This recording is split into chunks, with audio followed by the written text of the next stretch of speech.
ललिता जी के पिता पहले करहैला नामक गांव में रहते थे। करहैला ग्राम।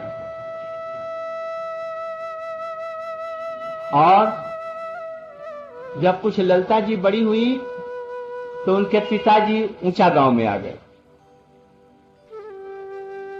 इसलिए दोनों जगह वहां पर भी उनका जन्म स्थली दिखाया जाता है। यहां पर उनकी क्रीड़ा भूमि है, ऊंचा गांव में क्रीड़ा भूमि। वहां पर अटोरा पर्वत है ऊपर, और उसी जगह ललिता जी को क्या पिताजी का घर वहीं पर माना जाता है। और ऊंचा गांव में सखीगिरी पर्वत है, देह कुंड है, वहां पर चित्रशिलाएं हैं जिसमें छोटी छोटी कटोरी जैसे बने हैं। वहां पर छोटी ललिता जी सखियों के साथ में खेलती थी, उसमें कृष्ण को भोग लगाती थी। और कोई कोई सौभाग्यवान लोग उस पर्वत के ऊपर में, सखीगिरी पर्वत के ऊपर में सखियों के चरण चिन्हों को भी देखते हैं। है किंतु अलक्षित रूप में रहती हैं, कोई कोई आदमी जाकर के समझ सकता है, किंतु है चरण चिन्ह भी वहां। वहीं पर एक पहाड़ी है जिसको अलता पहाड़ी कहते हैं। उस अलता पहाड़ी को फिसलनी शिला भी कहते हैं। सखिया उसमें फिसलती थी। और पास ही में ललिता जी का विवाह का मंडप है। विवाह का मंडप माने क्या? जैसे राधा कृष्ण की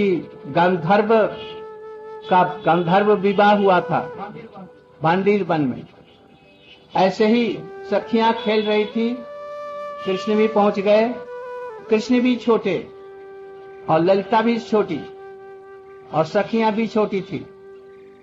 उसमें बैठते ही सखियों ने ललिता जी का गठजोड़ कृष्ण के पीताम्बर से कर दिया और विशाखा इत्यादि मधुर स्वर से विवाह का गान करने लग गई।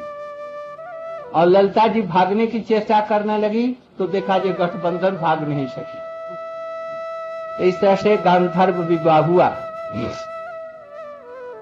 यथार्थ विवाह कृष्ण के साथ में नहीं, जैसे राधिका जी का नहीं हुआ वैसी तरह से इनका विवाह हुआ था जावट में।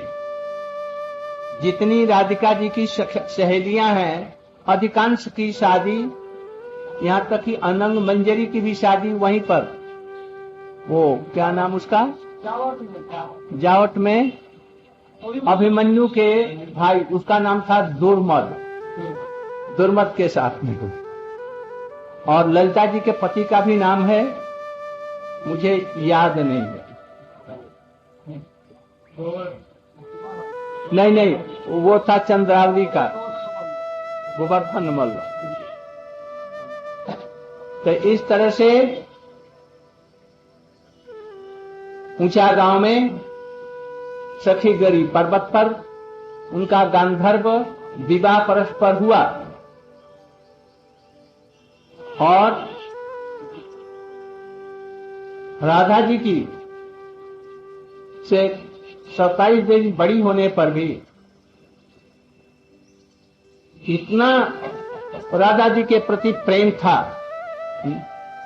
दोनों में समभाव था, राधा और कृष्ण में, किंतु राधा जी के तरफ में कुछ झुका हुआ था इनका।